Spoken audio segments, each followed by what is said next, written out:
Well, welcome to another episode of What the Fuck Did I Just Watch? I'm here with John Paul Mantilla, my sidekick, and Mike Eshelman, who's joining us again because he just didn't feel like he was tortured enough from Friday the 13th, the series of Warehouse 13. So I thought, what horrible thing could I do to him and us? Because, you know, we have to watch it too. And I came up with two sci-fi series, Lexx and Happy. And I hate myself for it. Torture porn. So let's start out with the worst of the worst, which is Lexx. For those of you who have not seen it, and unless you really want to feel your brain melt, don't see it.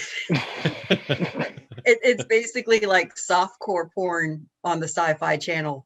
Though it wasn't originally on the Sci-Fi Channel. I believe it was like something either BBC or Germany, I believe, put it out, and it just kind of jumped back around from that.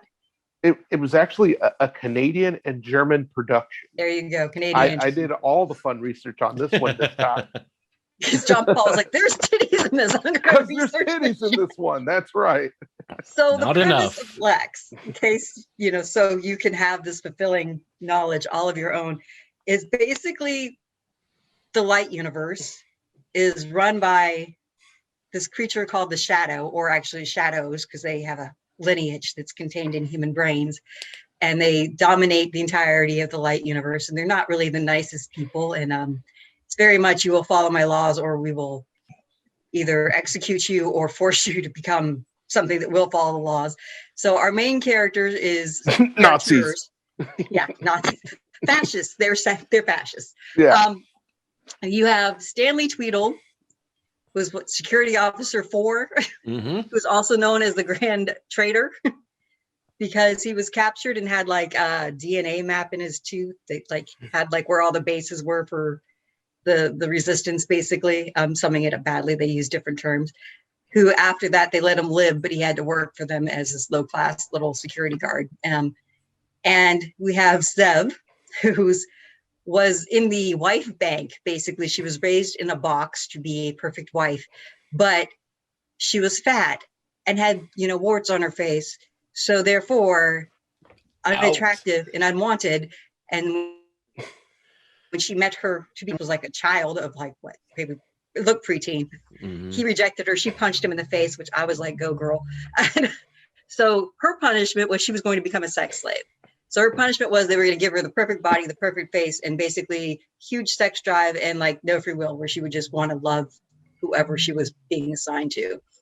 But as that was happening, a prisoner escape was happening, and a cluster lizard rolled up into where this was happening. So she got the perfect body, the perfect face, the sex drive, but kept free will because a cluster lizard ended up in the machine with her. So she also got mutated with the cluster lizard. So super strength, it doesn't come into play very often, unfortunately.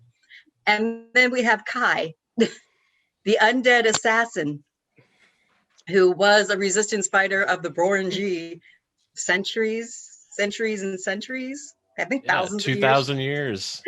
As he told us over and over again in an emo tone. Yes.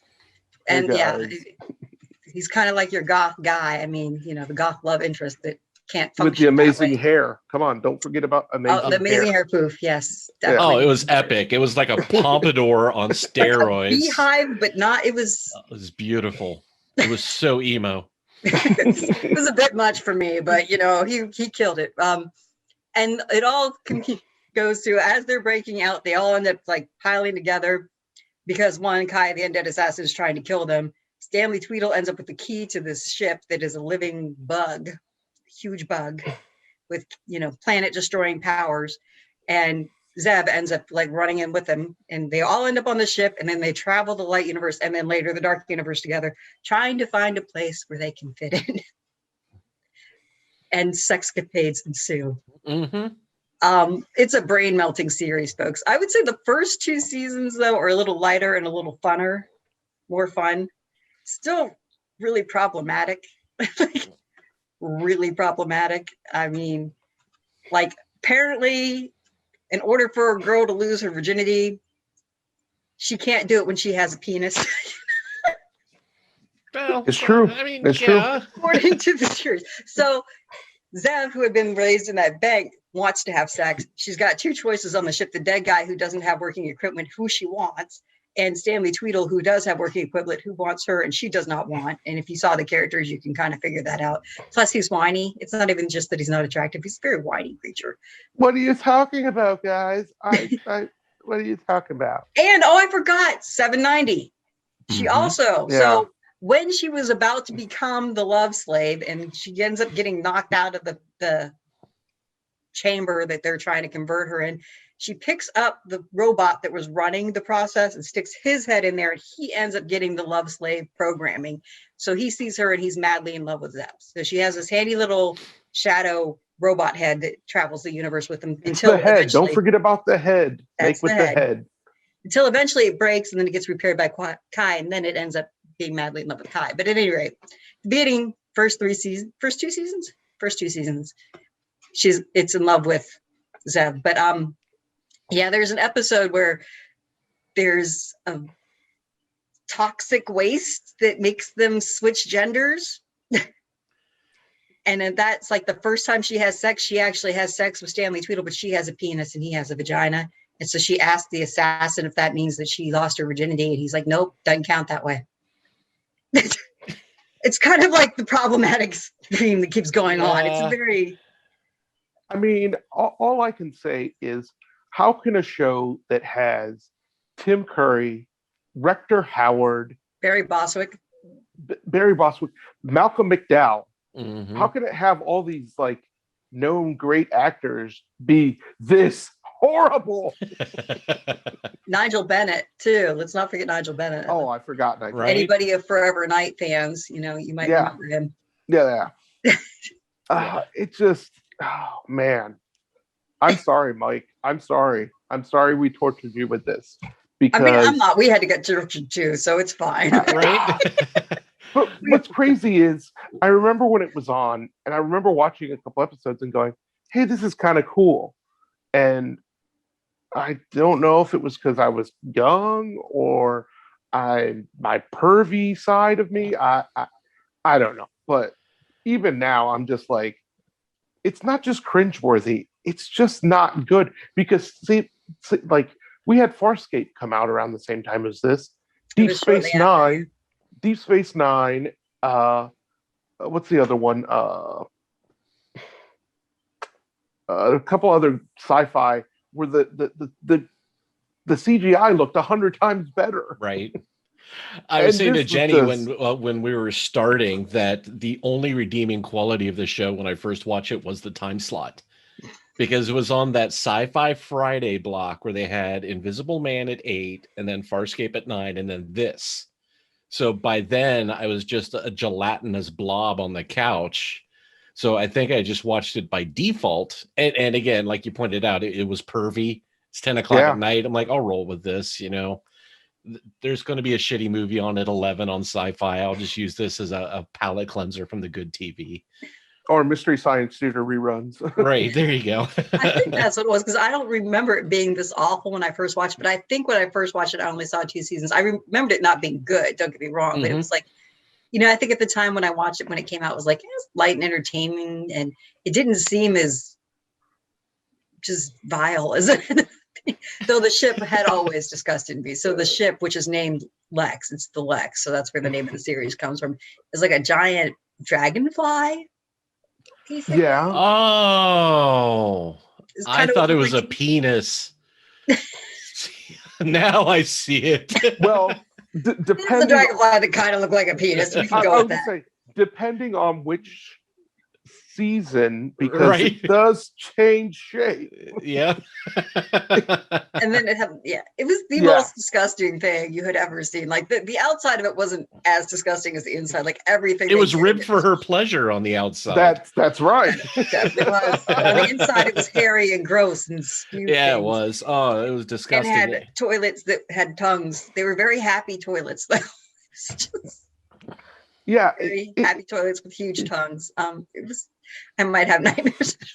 Well, and the thing is, this could have been a good show about an allegory about, fascism and and Germany and Nazis and all this stuff.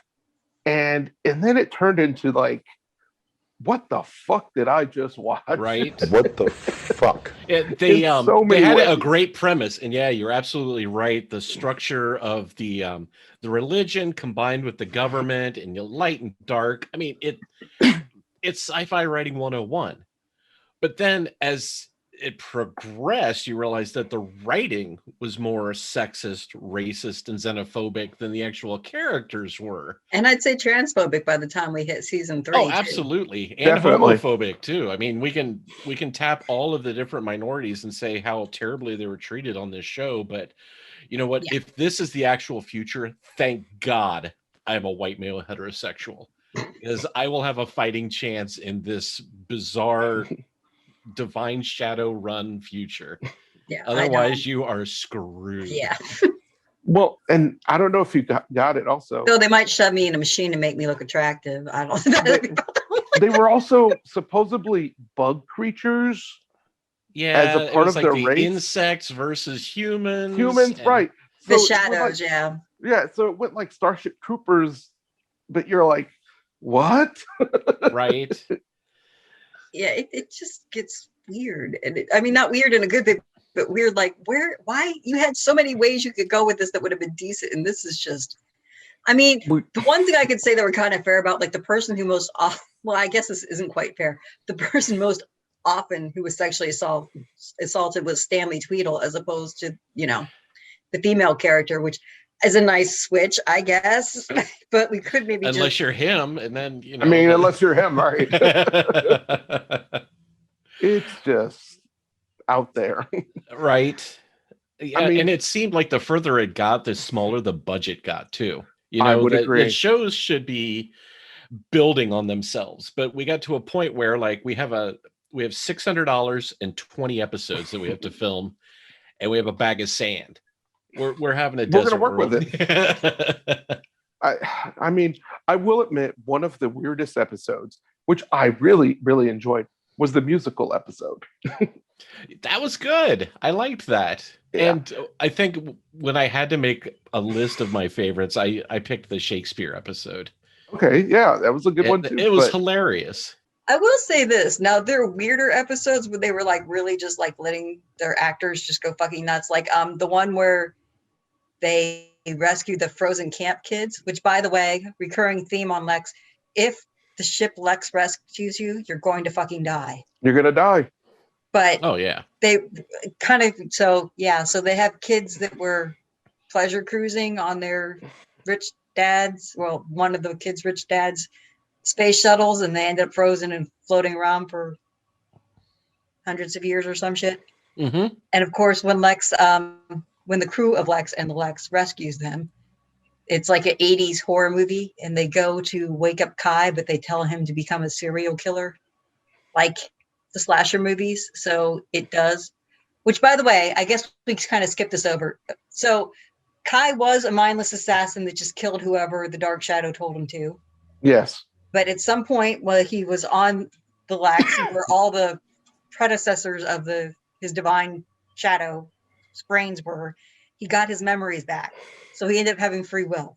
Mm-hmm. So he's no longer a murderous assassin. He just decided to protect Stanley Tweedle and Zev for the rest of his days, which were eternal as long as he had proto blood. But at any rate, and they kept him in a cryo chamber to preserve his proto blood, because once it wore out, then he was done. But he needed the fact more blood. that it takes you so long to explain the plot points of this show shows how overly convoluted it is. Yeah.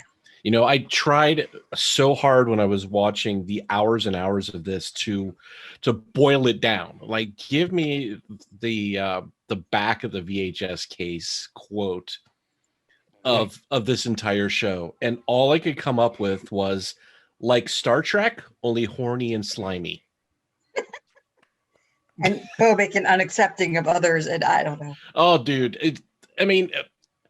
It has to be if you want the obvious to be insulting for me to pick up on it. Yeah. But when the very first time you recommended this show, you're like, Fuck you, Eshelman. We're gonna watch Lexx. Recommended is not the right word. We were having a conversation about why this actually lasted 4 seasons, and I said, well, Zev, because she changed letters in her name when she changed actresses. But and you brought up the point, you're like, I liked her, she kicked a lot of ass. But even the main character, she can't kick ass without referencing the fact that she's half cluster lizard. Right. So I'm not a powerful woman. I'm a powerful woman who has half a lizard in her, So they couldn't even get that part right. Mm-mm. Yeah. No, and I agree. That was the thing. It wasn't that she was a strong woman. She was a mutant. Otherwise. Yes, absolutely. I've got it now. Hitler's fever dream. Hitler's fever. I don't know, because they weren't really Aryan. Well, the one actress but all the actors were, I think, except for the handful of Canadians they had. They imported a lot of the minor characters.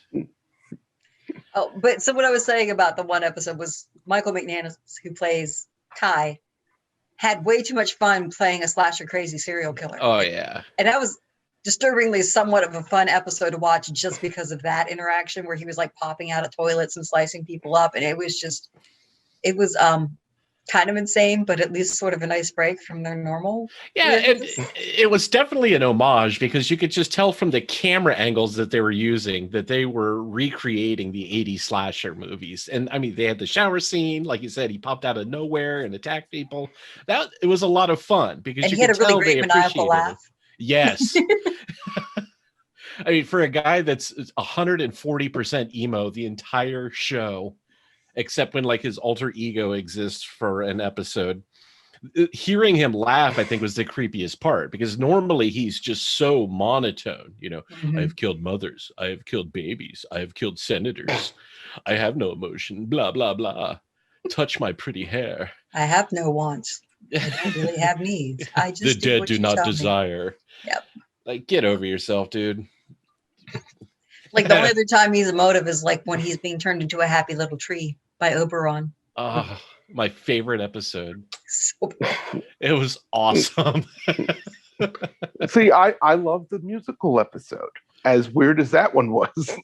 Was that the Oberon episode? I might have played that. I was going to say, was there another musical episode? No, that was it. There was the episode right at the end of, I want to say, season 2, where they had the opera about the Brigadoon sort of episode. Yeah. Like Kai's story being told to Kai as he's an actor in the play about himself. Yeah. Which again, well, the whole universe is being destroyed. Right. How this show lasted 4 seasons. Especially after season 3. Yeah. Season 3 was the worst. So the light universe gets destroyed season 2. They end up in the dark universe. And the light universe, in case you care, gets destroyed by a creature. Was it Mantis, who ends up being like a bug hybrid? Mantrid, thank you. Yes. And he just goes along gobbling planets with his little cyborg arms with brains. The Mantrid drones. Yeah, he devoured the entirety of the light universe, and then they end up in the dark universe. And they were adrift for hundreds of years again. Weren't they like cryogenically frozen for I want to say 3,000 years? Does that sound right? I thought it was not that many. I thought it was more like a couple hundred from then on. Okay. But I might, or maybe 600. Doesn't matter. It doesn't matter. I guess it's not really relevant. Matter really. But the plan was they were supposed to awaken periodically to see where they were. Yes. And as they were all asleep, people from these twin planets, fire and water, but it was from fire, came and basically ransacked the ship, broke up 790, stole Stanley and Zev, and left Kai frozen in his cryo chamber. And so Kai comes to, and he ends up rebooting 790, rebuilding actually, and then that's when 790 decides that 790 is now female and is in love with Kai. And they're not very accepting of this on the ship. No, and again, also, that was like that heavy-handed homophobia where you can't have a male robot head be attracted to a male dead person. So if that attraction exists, one of them has to be female and one male. So oddly, when 790 would go for a body, it would be a male body. Right. So it was very confused, but they kept telling him that, they kept telling the head that it was a he. They would not, Kai didn't care. The other two were like, nope, you're a he, not a she. Mm-hmm. It was very like, it's a fucking robot head. It's whatever it wants to be. It's whatever it wants to be. But when it decided it was a she, it also became extremely envious and homicidal, which tells you what they think about women in general. Like, okay, so there's 2 other people on the ship besides Kai, so they must die horribly and tragically. And then for the next 2 seasons, that's basically was 790 plotting against Zev and Stanley Tweedle for many horrendous deaths. It was just, but the fire and water thing was endless. So fire was basically supposed to be hell and water was supposed to be heaven. And fire kept trying to go take over heaven and destroy. It was endless. The longest season ever. Your brain is melting. Your brain is melting. Absolutely. It's done. And the only highlight to it was Nigel Bennett. I mean, and again, man, he's so good. And I think I told you this when we were still watching it, that he's one of those actors that you can't not look at. No matter what's going on in the scene, if he's on the camera, you're watching him because he's so interesting and captivating. But holy fuck, there were 40 hours of that dude doing nothing.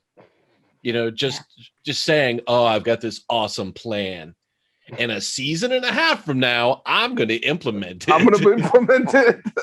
Yeah, it was just, it couldn't. And I think it was another one of my pet episodes, peeves. but it seemed like it was 113. Yes, one of my pet peeves. Again, he's on a desert planet.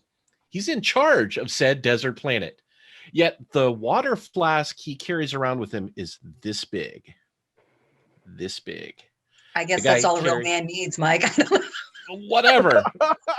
He didn't look very masculine drinking out of it, though. He's like, you are now my captive. I mean, well, he's British. I'm just going to say it. This show had 4 seasons. We talked about Mockingbird Lane recently. Yeah. That had 1 episode. And it was the most brilliant episode ever. That didn't even get a full season. That got 1 episode. And how is that possible? And this 4 seasons. Maybe Mockingbird Lane should have gone to Sci-Fi Channel. They might have at least gotten a season out of it. I mean, they're technically the same network because it's all Universal NBC. Right. But it's just. But were they then? Yeah, they were. Because I thought the Sci-Fi Channel has changed hands a couple of times. I mean, for the most part, the last 20 plus years, they've been a part of the same umbrella. It's just Sci-Fi Channel was their wicked stepchild. Well, that takes them to 2000, and this actually ended in 2002, so it might actually proceed. Mm-hmm. Yeah, but again, it's like this show is just so horrendous. And I'm surprised we all sat through all of it. I think we were just hoping that maybe at some point you'd be like, okay. But no, I mean, even when they take it to Earth, they made some good commentaries to a degree, like the fact that we were self-destructive and basically going to end ourselves as a planet. But it's funny how they mocked Ohio and they almost got it right, but not quite, Right, because we're a bunch of meat-eating, gun-toting maniacs. So we're nailed it. Yeah, sure, why not? Not that far off for a German Canadian production company. Exactly, they got Ohio down pat. So there was that. But yeah, it was again another very long season that seemed to be going nowhere and did go nowhere. Yeah. There was one scene, and it was right when they bought a house on Earth. Yeah, that was the house in Ohio. And they lived next door to their realtor, right? And there was one scene in that episode where she's leaving the house, and you can tell it's a green screen because she's walking towards the camera, but not moving, doing like that fake camera walk. And then the next scene, she's walking across the front of the house and it looks completely normal. But I'm like, this had to be some sort of money laundering scheme for one of the production companies to just funnel cash through this beast, but not spend anything on the actual production. You might be right. We could go down that rabbit hole and really figure this out, but no. It was just shit. It's not worth it. We also had the mortician making the Frankenhooker. Well, not really a Frankenhooker, but she kind of was. It's unfair. She was a woman who liked to have what she wanted when she wanted, and then she got run over by a thresher, was it? Okay. Something that chopped her into several pieces, so the mortician was sewing her back up. I don't know if you remember that. That's when they were on the run. Yes. It was the girl he was in love with, and she wouldn't give him the time of day. So when she died, he's like, problem solved. I'll just rebuild her, but I need Kai's fake blood to make her come to life. Yeah. Oh God, it's so terrible. So terrible. So and even at the beginning when it was better, the fact that they had to have different characters explain the entire plot line every 3 episodes to you. You know, you had Kai would repeat it once in a while. There was that like soothsayer that he talked to that told him he was the last of the Brunnen G that was going blah, blah, blah, destiny. All of them had to stop 4 minutes and tell the entire plot again. Like either because this is a mess or you think nothing of your viewers, or maybe a combination of the two. Or it's just telling people, hey, you can watch this show at any given point and you'll know what's happening. Yeah, that's it. Because we're going to tell you nothing. Yeah, so we didn't need to watch all 4 seasons, and yet we did that to ourselves. Right. I was hoping early on that one of the side characters, Jiggerata, would actually become a bigger character than she was. She was actually interesting. You know, I loved watching her on the screen, and she comes back later to play a bunch of different characters too. But just eventually the Pope. Yes, the first female golfing Pope. That wasn't even Catholic. Yeah, she was awesome. I mean, I loved her. She was a cannibal. She was hero. A badass. Yeah, I mean, and she didn't take shit from anybody. Nope. And they nuked her. I'm like, I don't think she's going to come back from this. When she blew up, she was on planet Tim Curry when it exploded. Tim Curry. I can't remember the name of it, and I'll be damned if I'm going to look it up. It was one of the Brunnen G planets because it was his ancestors. What it had like rust tones. They each had their own different color. This one was sort of an orangey one. That's how I remember them. I just remember Tim Curry's character trying to make Stanley Tweedle birth him or something. I was just, Oh, dude, that was so gross. Yes. Again, how does something that has Tim Curry. I mean, or the Rutger Hauer episode with what was it? The pattern was it that they kept drinking? Yeah. Oh yeah. Again, you have these great actors in sci-fi and horror, and they just wasted them. Yep. And they I hope they made bank. Like I can't imagine it. Like I could just see Tim Curry and Rutger Hauer and Ryan tell me like, "Fuck it, you pay me, sure." Yeah, I don't think either of them were at a low point in their career either. It's not like they went to Rutger Hauer and said, you know, hey buddy, you want to make $800 the hard way? Put on this lipstick and read this script. I mean, I just feel like they were like, you know what? Fuck it. Let's just do it. Right? Like this sounds dumb as hell, and I'm not doing anything this afternoon. Let's go. Let's go. That's right. Which, speaking of which, if you know you're not doing anything that afternoon and you just want to see something dumb as hell, you can watch this shit for free. Don't ever pay money for it. I think it's on Tubi and Vudu. It might even be on Roku. So if you're really intrigued by what we're talking about, go find it for free streaming. Don't. It's on YouTube as well. Yeah, don't spend money. If you really want to watch it, yeah, it's wow. Yeah. Yeah. So. Yeah, it was pretty bad. There's no way to segue, so let's talk about our second show. Yeah. Happy. So I had paired these together because they were both kink, in my opinion. So like, Lexx definitely was a kink. Happy had shit tons of kink. You know what? I'll give Lexx more props for the kink because it seemed like the characters that were outside of the norm in that show just were.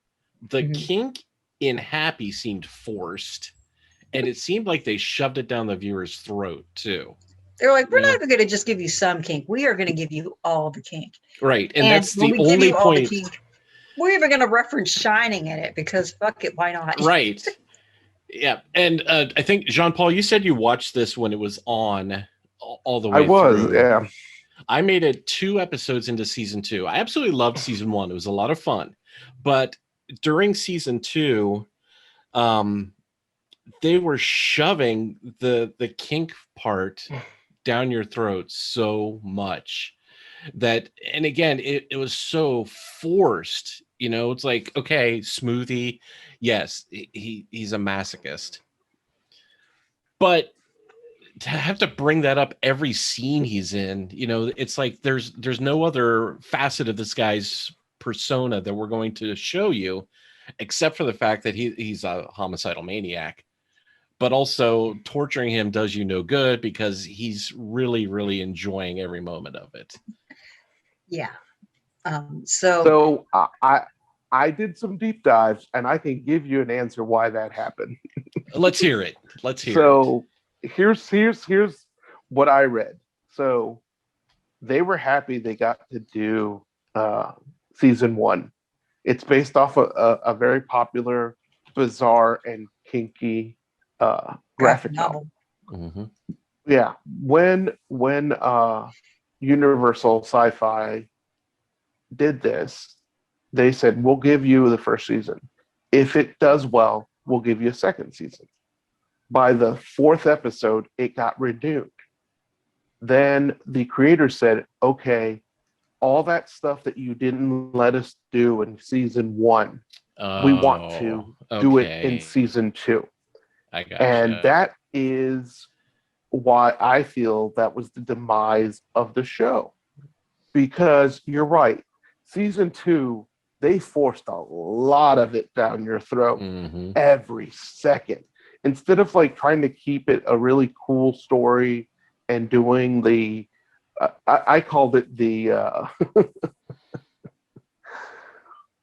what everybody loves, Law and Order, and you have an actor from Law and Order in the show, right? Like a Law and Order show with weird comic book kink, which was season 1.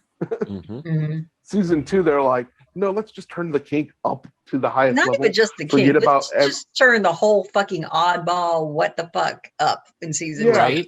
and they it sucks because they dialed down like the cool part of season 1, which was kind of like the mystery and figuring out everything. And even Happy himself, who went from being an innocent, imaginary best friend to season 2, where they made him do some weird ass yeah. And it pissed me off because I'm like, I really enjoyed season 1. I thought this was a good show. And because Patton Oswalt is one of my favorite comedians of all time. I love that guy. I mean, I watch reruns of Kings and Queens solely for him when he's on it.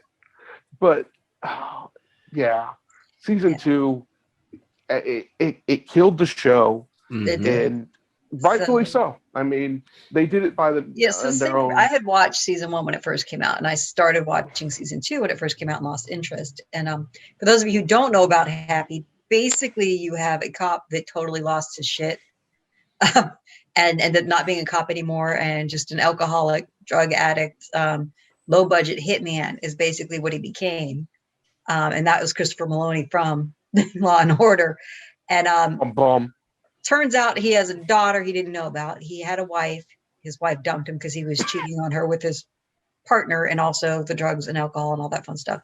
So she never told him she was pregnant. The daughter ends up being kidnapped by, we'll get into it, but she ends up being kidnapped by Santa Claus. She's sold into a sex ring. Say it, by Santa Claus. We'll go with that. She has an imaginary best friend, which is Happy, right here.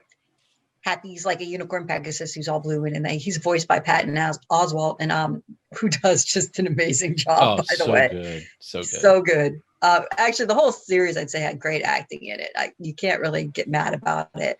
But once she gets kidnapped, she sends her imaginary best friend to go find a dad she's never met but only seen a picture of. So in her mind, his dad is a super cop hero and not basically a junkie killing people for a score, basically. Mm-hmm.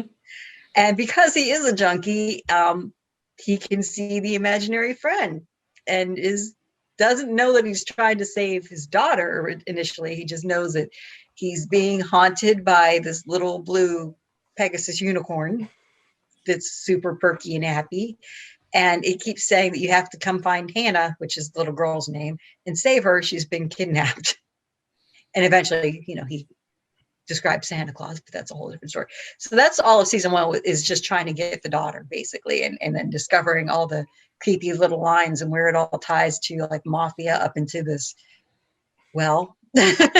up into like the wishies and the weird sex cult. Yeah, the weird sex cult, the bug.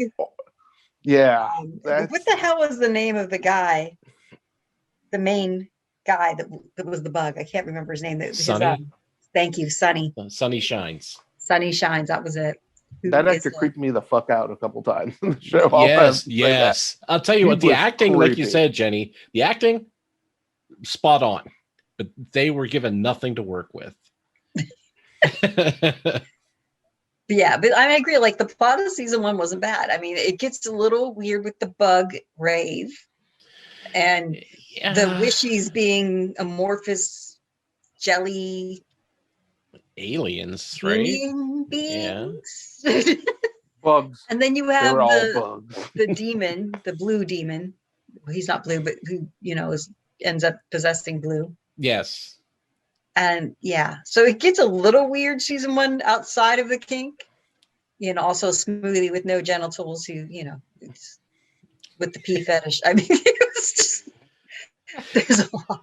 But season 2 just totally goes off the rocker. But I mean, like, season 1, like, the first time you run into Christopher Maloney's character, he busts in on a prostitute going down on a guy who I believe at the time was dressed like Santa Claus, and she's in some furry outfit, wasn't she, at that time too? Yeah, that sounds right. Yeah. But that Santa Claus was about to murder the hooker once he came. So he, not that the cop cared or the hitman cared, but he ends up shooting the Santa Claus, saving the girl just as a side effect. And the whole point he's doing is so he can execute a hit against basically a mafia girl's sons. Mm-hmm. And one of them is carrying the possessed spirit he's supposed to pass along to somebody else. Yeah, I mean, it pushed the boundaries for what I think, like, regular cable TV can actually show.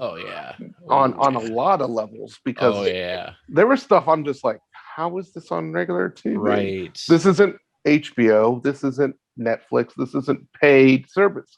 This is, Sci-Fi Channel.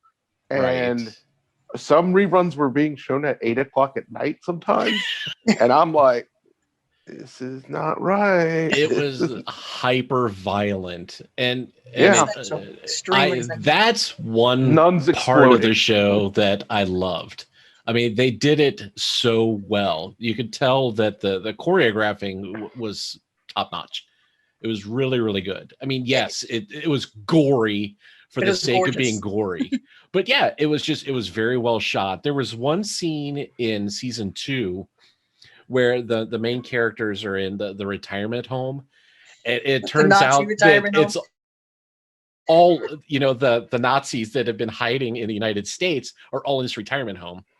And Nick, the main character, ends up killing like all of them. But it's over the course of this beautifully shot scene where he's just destroying these 80-year-old men. And, just breaking limbs and reaching through them and tearing their hearts out and all kinds of disgusting stuff. But, oh my God, it was just, I rewound it and watched it again. I'm like, this is so well shot. It makes, the 4 hours of season 2 that I had to watch to get to this almost worth it. How about Booger showing up, though? What is his line at the end of that? Greatest generation, my ass, or something like that, after he kills like 20 80-year-old men. Well, that scene reminded me of the Kingsman, with the church thing in the Kingsman. Yep. Where it's just like hyper violent, over the top. That's why I was like so shocked to see everything that I saw on this show on cable television. Mm-hmm. and like, I mean, I doubt they would ever air this on NBC, obviously. No. But if they did, holy But it's on Netflix now if you want to watch it. No, don't get me wrong. You're right. It is on Netflix. Because I remember when it hit Netflix, season 1, my mother-in-law goes, "Have you ever heard of this show, Happy?" And I'm like, "Yeah, Mary, I have." She's like, "Well, Wayne and I are watching it. It's really weird." I go, "How far are you?" She's like, "About 3 episodes." I go, "You should stop." I mean, I love my mother-in-law, but I'm just so shocked that she was like, "Yeah, I watched the show." I'm like, because she likes Patton Oswalt as well. And that, I think that's what was so great about it. I think that got people hooked on that show because people do love Patton Oswalt. And he's wonderful on Twitter. So when the show was on, he would like tweet out, "Hey guys, you need to watch this episode of Happy." Right. Crazy stuff happens. And again, Jenny, you touched on it, how that character like broke bad basically in the second season and started doing all of this questionable stuff. But season 1, he was the perfect foil to Nick Sachs. He was just, he was goodness. And there was nothing seedy about him at all. Like he would correct Nick when he swore. And then you go a season later and he's smoking and having sex. And, I think he killed somebody too. He does kill somebody. Horn. Yeah. So it was, I don't know. It was not in character. I get that he was depressed that, his little girl grew up and, imaginary friends just sort of pop out of existence when their kids grow up. But since he had Nick there as a raging alcoholic, he could connect with him. But to have him go from that adorable, just pile of happiness to this dark, brooding character just didn't do it for me. No. He wasn't the reflection of Nick anymore. He was just, there was no moral compass. Yes, he was dragged into the filth, and that's just not as fun. Actually, I think that was kind of the whole problem with season 2. There was no moral compass left. The little That's girl correct. lost her shit. The mother lost her shit. Yep. Nick never had his shit together. And like, I don't know, the thing that bothered me most, I was like, your daughter was a kidnap victim and you will spend $40,000 to send her to a corrective Catholic school, but not fucking therapy? Like, right?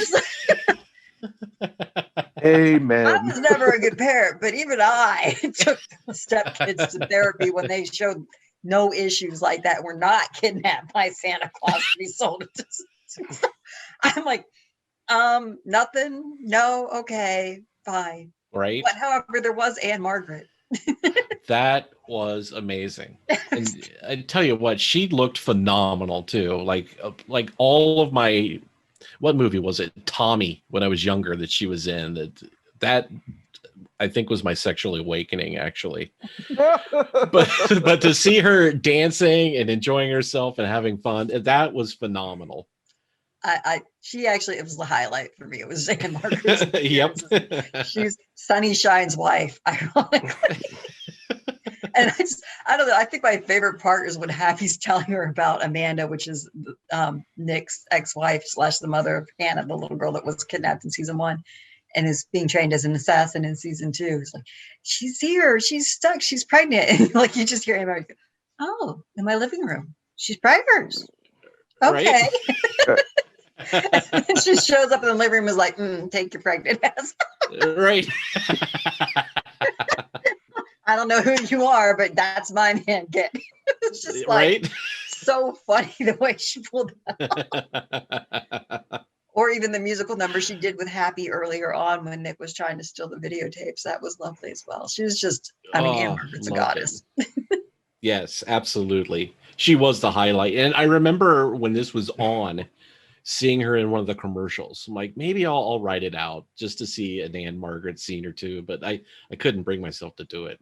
After the third Easter outfit that Sunny Shines had on when he was talking to the Pope, like, there's so much more I could be doing with these 44 minutes. So I bid you adieu, Happy. And then you came along and made me watch the whole thing. So thank you for that. I will say that as bad as season 2 was, what it led up to at the very end, sort of the build up for season 3, Would have looked been like it was going to be a lot of fun. Yeah.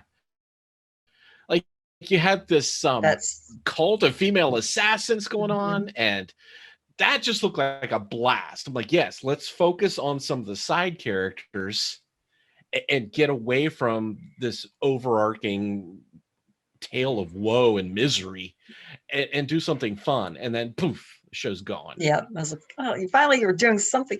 Because they had the Straga, right? They had the old witch from season 1. Yeah. Yep. Who, Yep. beginning of season 2, totally assassinates the mafia sister, like just knitting needle to the ear to try to trap the demon in the blue who was in jail at the time. Right. But yeah. And who ends up in jail herself and eventually, dies. But yeah, I mean, that was an interesting character to begin with because you didn't know what they were really doing with her in season 1. Right. Like you were like, what the? Okay, I mean, I could see you go to an old Straga when you want some, Right. But what the fuck is going on here? And then it just gets weirder and weirder. Then you have the society, and I was fascinated by where it was going to go. Yeah. But in the end, season 2 ended so darkly. I mean, you have the little girl whose mother's now in jail. Her dad's dead. She was going to shoot Sunny. In fact, she almost did shoot Sunshine. And the only reason she wasn't successful is because Nick jumped in front and took the bullet. So she ended up killing her dad, effectively. Right. And then her mom shoots Sunny anyway and ends up in jail for manslaughter. All because Sonny was basically the man in charge that orchestrated the kidnapping of all these little kids that he was basically selling into sex slavery. And nobody was going to do anything because there was no evidence. Right. So she gets manipulated by Smoothie and the demon into becoming the assassin. But, and that was the thing I had a problem with anyway. Like, kids aren't stupid. And yeah, I know they could be manipulated, but it was like, you knew this guy was bad. You know what I mean? Like you really knew this guy was bad. It wasn't, there's no way you really buy into his like sudden. He was wearing a tie and a short sleeve shirt. You don't trust anybody wearing a tie and short sleeve shirts. They're selling you drugs or God. And either way, you don't need that shit in your life. Elder Young is a wonderful man. He later goes does porn. Elder Young. And if you understand that reference, you're a wonderful person. But because Jesus and I love you.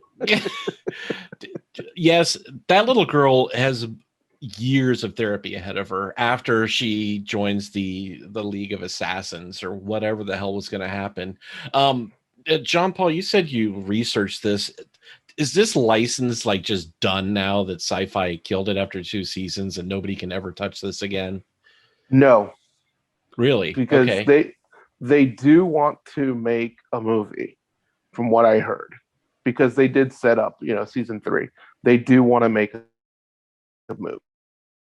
Okay. Whether or not it actually gets made. I guess from what I read, that there was some interest when Sci-Fi picked it up to broadcast it. And if it does well, that was the plan, that Sci-Fi was going to make the follow-up movie to actually give this closure. Okay. Whether or not it happens, I don't know. It's been, at least 2 years now since it's been off. So probably not. But then again, we don't know. We live in COVID world where movies have been delayed for several years now. Absolutely. So who knows if somebody needs to make a quick buck, right? I mean, $20 million through their files movie. It's like, all right, what do we own that's pretty cheap that we can put together? Yeah, I mean, I can see $20 million being thrown at this and then making a 2-hour movie, hour and a half, whatever. Are they still working off of content from the graphic novel, or is this all just uncharted territory from here? Apparently that there is several graphic novels that explain a lot. I haven't really gotten into. I thought about it when I first watched the show, but then I thought, I don't want it to spoil it for me. Right. But now I'm probably, now that we're talking about it, I'm kind of like, maybe I should end up buying them. I had them in my Amazon cart for the longest time. So I mean, there's always the library as an option, right? That's true. Yep. Maybe the library does that. I live and die by the Libby app. That's absolutely right. You're right. So that might be another avenue as well to be like, at least I didn't buy it, right? So, but again, I really wanted to love this show. Yeah. Because season 1, I did. I told so many people about season 1. Aside from my in-laws, but like people that I knew that like weird, comic book, and then like I said, the way I explained it, I said, just imagine Law and Order if it was a comic book with some weird sex stuff. I mean, it's. But there's no actual Law and Order to it. I mean. Maybe Law and Disorder. Law and Disorder. There you go. Yeah, there you go. Youngstown's version of Police. I mean, owned and operated by the mafia since 19. I'm the sister. But I mean, yeah. You can watch it on Netflix and make your own decision on it. I mean, like I said, I did find it better than watching through Lexx. I mean, it's a shorter watch. Yeah. But it was a nice diverse cast, or at least somewhat diverse cast, and happy, just phenomenal acting. Mm-hmm. The acting is great. The storyline kept you engaged because you just never knew. Like you'd think, okay, she's about nope. Oh, wait, what? Right. What? Oh, hey, look, no, they don't. Wait, Santa's back. Shit, what the fuck is this? Is this the Island of the Misfit Toys base because he drilled the holes in all their heads? What? Did nobody notice these people were missing? I mean, it kept you guessing. Like you kind of understood the overall plot, and you kind of like figured out that Sunny Shine was like the crux of it early on. Well, I mean, you could have, but it's still the way they connected it and who went around what, and it just was interesting the way they. Yeah, it was entertaining. And the production value was again phenomenal. It was very well put together. Yeah, it's just it went off the rails. It was like they were trying to throw too many concepts simultaneously into it, and they didn't have the breadth to do it. Yeah. Well, and I'd also say season 2 was not so much of a surprise. Like when you saw what was happening, you knew it was going to happen. Like you knew that it didn't take long for it to be easily revealed that they were going to manipulate this little girl into killing Sunny Shine. Right. And the whys of it was kind of like, who really fucking cares? Yeah. And like the things that kept you guessing were things that you just didn't really care about anyway. Like, what the fuck was she pregnant with? Okay, wishy spores, I guess. Weird Teletubbies is what I call it. Go for Amanda, who just flamed them all up. She's like, oh, really? Oh, and I love the whole scene when she went and found out she was pregnant. Apparently, she went to like the wrong fucking clinic to get her test because that was just awful. They're like, you mean murder your baby? Right. No, the parts of the baby will be stuck inside you and infect you. I'm like, where the fuck did you go? And why did you go? Like, you could have gone to Planned Parenthood. They tend to give you better Well, remember, she did lose her job, so she didn't have insurance. So probably the only Planned Parenthood free clinic in that area was probably church sponsored. But Planned Parenthood. I mean, I know that they lost their funding in that area years ago. But I think it was still kind of there at that time. Yeah, it was bad. I was like, whoa. And I loved her face. I wanted to see Amanda murder that woman. That was the thing that I did not get out of that. I wanted, as soon as she said that crazy shit, I would have loved to see Amanda take like a tray and just like, that nurse or doctor was about the only side character that actually survived too. It seemed like everybody else just got swept up in these massacres that kept happening at least once an episode too. My bad happy moment, which is just, this is not really a good thing, but you had that guy that was her side piece, right? She's had crazy sex with I forgot what the character's name was, but he shows up at that house somehow at Sunny Shine's house where Amanda had been being kept while she was gestating. And as she's being loaded up into a ambulance to be taken to give birth to the spores. And the guy is just and this is bad, but so like super chill and nice the whole time. Like even when that ex-husband shows up and nearly beats him up, he's like, no, It's okay. And then like he sees her like obviously pregnant, which, you know, he'd seen her like 2 days before. So something in his brain should have connected. This is not right. Did not. But he's like, you're pregnant. I don't even care whose it is. I'll be the daddy. Right. Ends up being forced to stick his head under the wheel of an ambulance and get his head smushed. And Amanda's like clearly high on the pregnancy hormones. And she's like, he was so nice. I don't know why, but that had me laughing so hard. Because it's just like, well, that solves that problem. There was a scene early on, I want to say it might have been the first episode of season 2, where Nick was going in.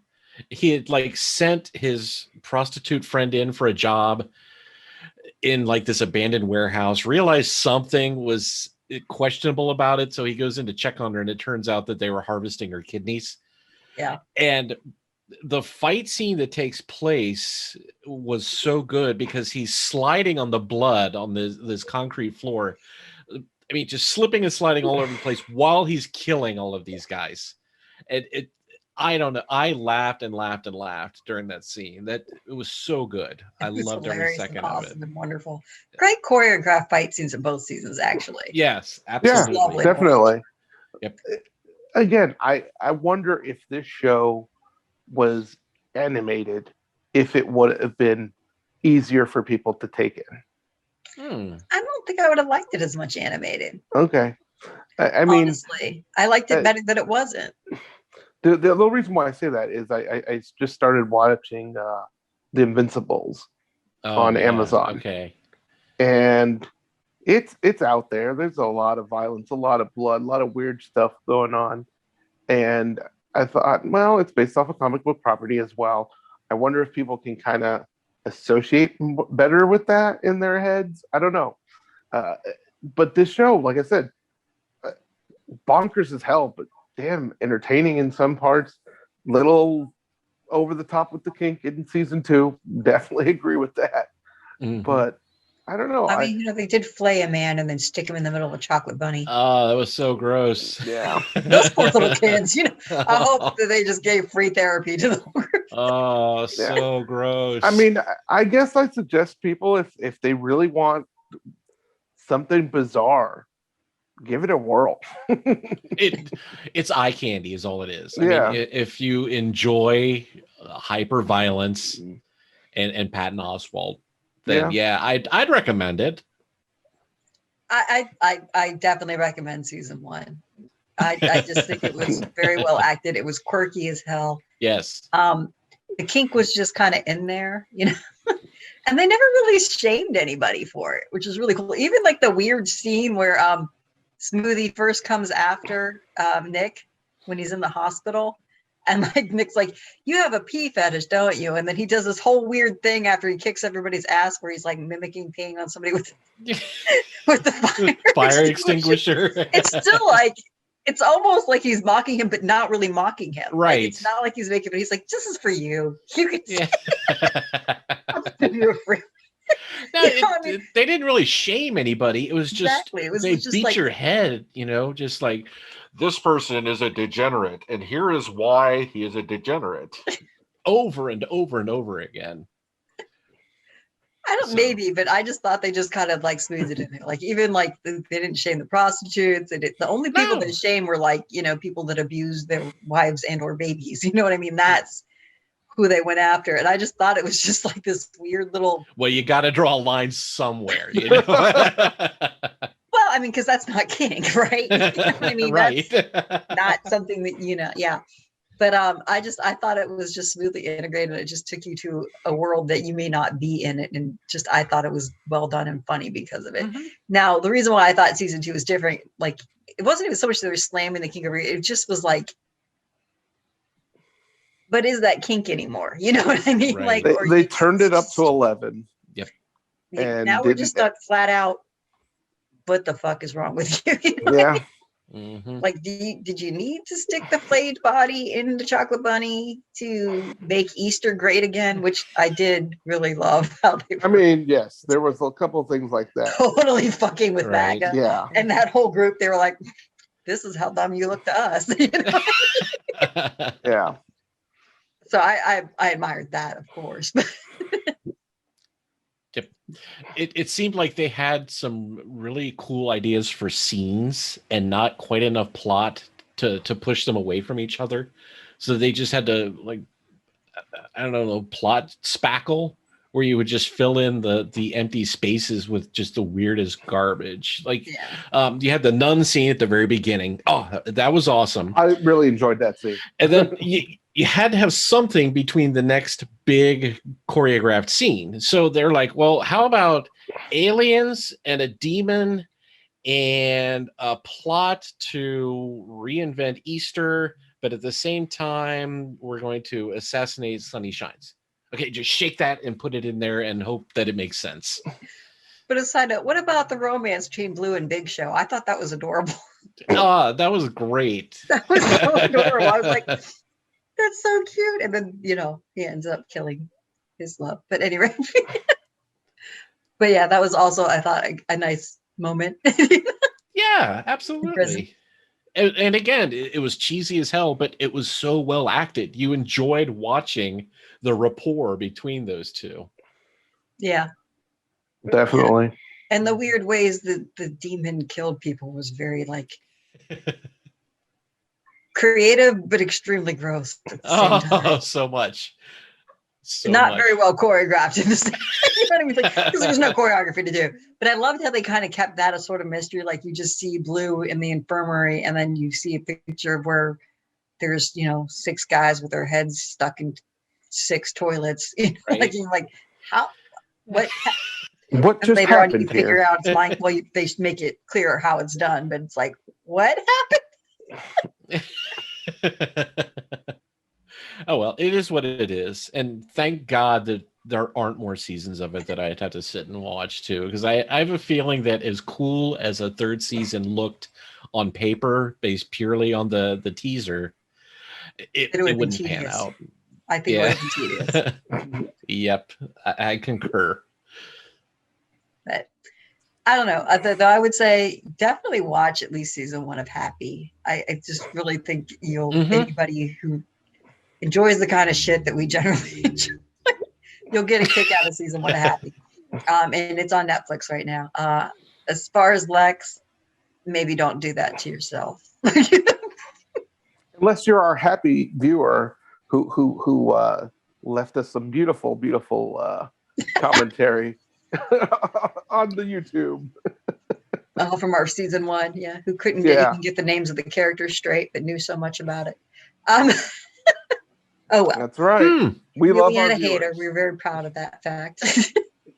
Yes, thank you. Congratulations, I guess. Yeah, we invite anybody to criticize us. If you want to email me directly, it's schlockfest75@gmail.com. Slow down.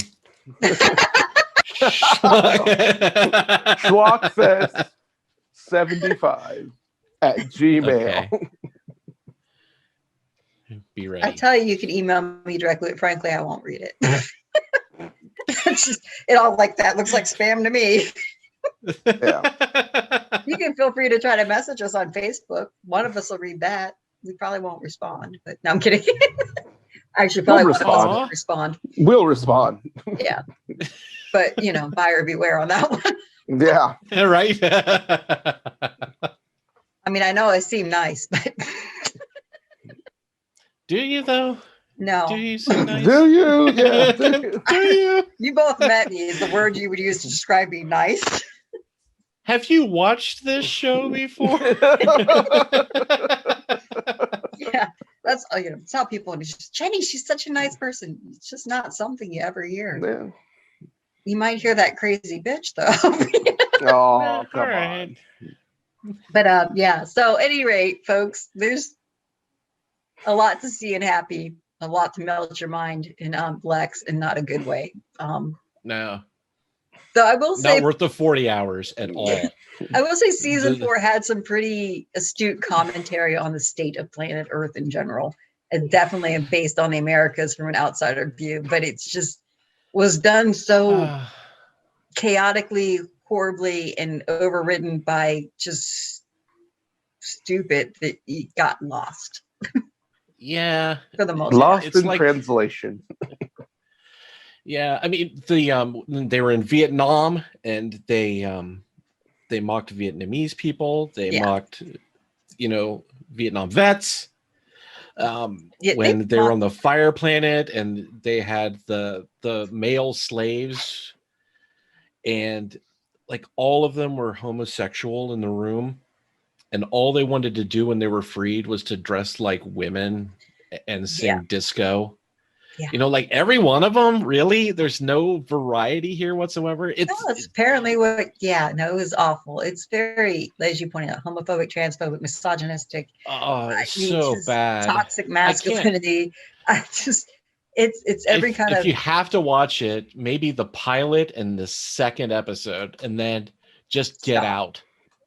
I mean, you might want to look at the episodes with Tim Curry and Rutger Hauer, just because Tim Curry and Rutger Hauer, but still be prepared. Rutger Hauer in lipstick getting high too. Not just Rutger Hauer. I'm a pretty lady. Yeah. I will give this one thing about Lexx. The way they transitioned between the actresses for Sev was somewhat creative. Like normally a series will just put in a new actress and not put in, it's not like they just give a background story to why the actress looks a little different than she did from the season before. So, I mean, I guess that was kudos to them for writing into the story the actors change. So what was okay? So Zev with a Z died and turned into a vat of gravy, which then was picked up by Laika, right? The plant. Who was a plant woman who sucked the gravy into a plant and spit out Zev, but now it's spelled with an X instead of a Z, and a completely different actress. Yep. Right? So to me, that actress looks super similar to the first one. I like the first actress better personally. I did too. I loved her accent in terms of acting as well. Yeah. So that wig she had was just like the perfect color. I could almost taste cotton candy through the screen. Like, I want to lick your hair so bad and see if it dissolves. But yes, Mike, that was the transformation from actress 1 to actress 2, was the plant or the protein sludge. Yeah. Yeah, I mean, kudos. It was unique, that's for sure. Like I said, mostly they don't even bother to explain it. And this one, they were like, okay, so we're going to get new actresses. So I guess we're going to write into it how that's happening. Yep. Plant sludge. It's very weird. Everything was sludge. Is that how you're going to explain your next co-host, Jenny? Well, it's always been the same co-host. We just, we use plant sludge to make them look. That's right. So the next person's going to be Jean Paul. The Wamsleys. It's all just Jean Paul with an X. That's right. It's Jean Paul. Jean Paul.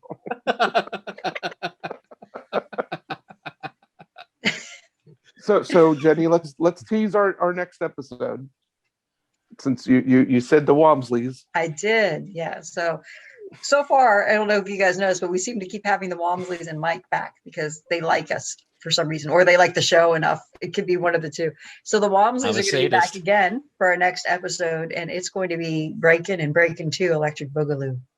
Oh, Mike, you want to be on that one too? We'll invite you. No, you know what? I'm still licking my wounds from watching Lexx all this time. You can pick something else, but give me a buffer, man. I have to watch good TV for a while now, like optical saltines, just to get that taste out of my mouth. Well, I mean, something to think about. We do have on our upcoming list this sci-fi series Ascension. If you want to follow how long is that? It's actually only one season. I want to say it's like 5 or 6 episodes. Maybe it's 10. I don't know. It's amateur shit. Give me something that's like 80 hours long and garbage. I don't want to eat out of the gutter. I want to eat a landfill. Fine, I was trying to give you something good, but I will stay in my lane. I get it. I'm Oscar the Grouch on your show. Mike, in the next episode, I'm just going to have you watch all of our Schlockmess episodes and critique those. That'll give you 15 plus hours? Or more. Yeah. If you want something horrible, like we'll put our brains together. We'll come up. We'll put our brains together. Yeah.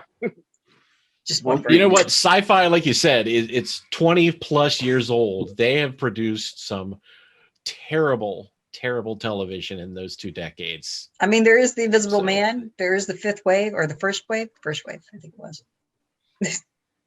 Those are options. I loved Invisible Man. Yeah, I'll watch those again in a heartbeat. That was so good. It was so bad. But whatever you want, I don't care. Fine. Find something for me to do. I'll be back. Okay. We will love to have you back. We'll give you a break. So, Thanks. I mean, can I plug my stuff while I'm here? That's what I say, Mike. Since I've wasted my entire Friday night on you guys, can I plug my shit while I'm here? Oh, now we're a waste. Plug away. That's fine. Shameless plug. So, shameless plug. Besides doing this show every few months and enjoying the hell out of it, I also host another podcast called Bum's Corner Coast to Coast, where we mock people's life choices from the AP Newswire. My brother and I have a radio show on Spotify called Sounds Like, where each episode we pick a different theme and talk about the different songs that remind us of that. And I just started one called Your Island Sucks, where I critique someone's desert island selections. John Paul was just on my episode 2, and we have the Jenny episode to record, I think, within the next week. Yep, so, and again, that's another Spotify exclusive. So look them up, track me down, and don't send me hate mail because I'm way more sensitive than these two. Send it towards me. Again, Schlockfest75. Schlockfest75 at gmail.com. At gmail.com. That's where you can send my hate mail to because he'll read it. Right on. All right, John Paul. You want to plug your other stuff? We got an upcoming Schlockfest episode. I'm going to make Randy watch Robo Ninja with the great Burt Ward. You know, Robin from Batman and Robin days. Holy shit. Yeah, he's the only famous person in it, but Robo Ninja. That's coming up. You know, and if you want to have fun, last month's episode we did Tekken 2, where I introduced the world to my younger brother and his love affair of toys and his his company, which unfortunately has an unfortunate name of Trans Hunter. Ooh, shit. And it's about Transformers. It's if you combine Transformers being the toy and Bounty Hunter into one word. Yes, unfortunately, not very forward thinking on that one. He was not. But hey, if you're looking for any kind of toy needs from your childhood, he can probably get them for you. So, yeah, good to know. Okay, Trans Hunters. So Aaron has put up there, our host, or has said that fun pictures come up if you Google it. So no, I don't have my safe search on this computer. So we're good. You can't find wait till I go back to work and they have all the cool filters, and then I'll look it up. Trans-Hunter on Twitter. You really got to just talk to him. I've tried to talk to him about it, but you know. Oh. Yeah. Well, anyway, on that note, I'm Jenny. Aside from this, I also have Girls Go Schools with 2 of my other friends, Rebecca Cunningham and Betsy White. And we just recorded the episode of Psycho that eventually be out there for you when poor Aaron, our producer, has a chance to get around to it. So give that a watch if you want. And meanwhile, feel free to watch either Happy or Lexx. They're both streaming for, Netflix, obviously you have a subscription there, but I'm pretty sure you can probably find Happy somewhere free if you look and are innovative. But Lexx is definitely free out there because God's help anybody that would pay money. Yeah, I still felt ripped off. It was free and I had to watch commercials and I was like, wait, what? This isn't fair. But thanks for tuning in again. Remember, send all your mail to schlockfest75@gmail.com. Feel free to comment away. We want the comments. Let's hear those comments. Even if you hate us, that means you love us. So bring it. That's right. Mm-hmm. And with that, thanks everyone. We are with you, dark men whose days shall end, singing praise to you. Hi. Oh, Look, we gotta get you out of here. I appreciate the gesture, Stanley, but it is not necessary. Well, do you want to be a tree? I do not want to be a tree. I am a tree. Dark men whose days shall end, singing praise to you.